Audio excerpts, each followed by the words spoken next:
The laughter started softly at first, just a few snickers here and there, but it quickly grew into something sharper, something that cut through the air like a knife. Daniel could hear it even over the pounding in his ears. His hands trembled as he adjusted the worn strap of his old, second-hand backpack, his eyes fixed on the cracked pavement beneath his feet. It wasn't the first time this had happened, but somehow, each time stung worse than the last. The school courtyard was buzzing with students, yet it felt like every gaze was trained on him.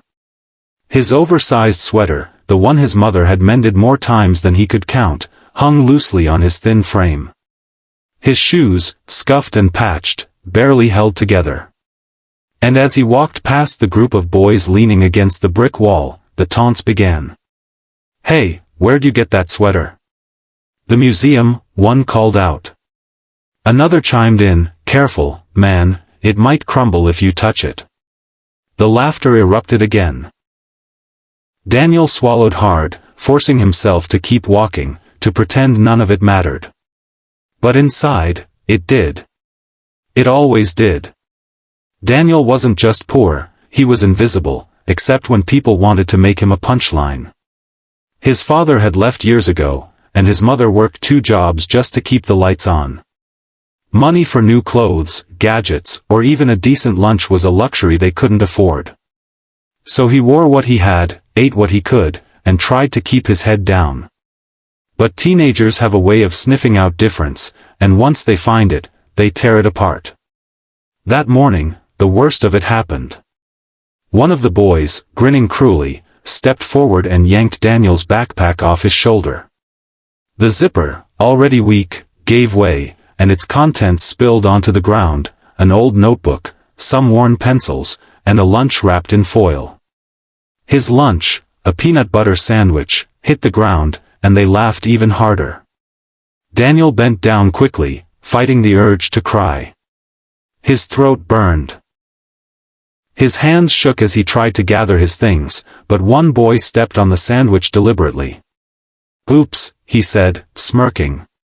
The group roared with laughter. And then, a voice cut through it. "Hey! That's enough."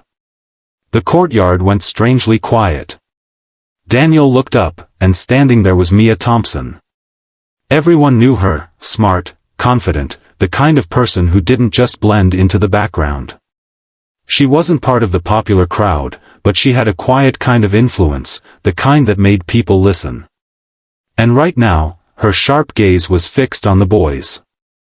"What's wrong with you?" she demanded, stepping between Daniel and his tormentors. "Is your life so empty you have to make someone else miserable to feel important?" Her voice didn't rise to a scream, it didn't need to. It carried that calm authority that made people pay attention. The boys shuffled uncomfortably. A few muttered something under their breath, but no one dared meet her eyes. Mia crouched down, picked up Daniel's notebook, dusted it off, and handed it to him. "Here," she said softly. "Let's get you out of here." Daniel followed her, still in shock. He had never spoken to her before. People like her didn't usually notice people like him. As they walked away, Mia shot one last glare over her shoulder, and the group of boys suddenly found the ground very interesting. They ended up sitting together under the old oak tree by the edge of the school grounds. For a while, neither of them spoke. Daniel stared at his knees, not sure what to say. Finally, Mia broke the silence. "You don't deserve that, you know. The way they treat you, it's about them, not you." Daniel shrugged, his voice barely above a whisper. "It's always been like this. Since, forever, I guess. People don't change." "They can," Mia said firmly. "Sometimes they just need someone to remind them how." From that day on, Mia made a point of sitting with Daniel at lunch. She talked to him in class, partnered with him for projects, even waved to him in the hall. It seemed like such a small thing, but it was enough to make others think twice before targeting him. Slowly, the laughter died down. The same people who used to mock him began ignoring him, and then, eventually, greeting him with awkward nods.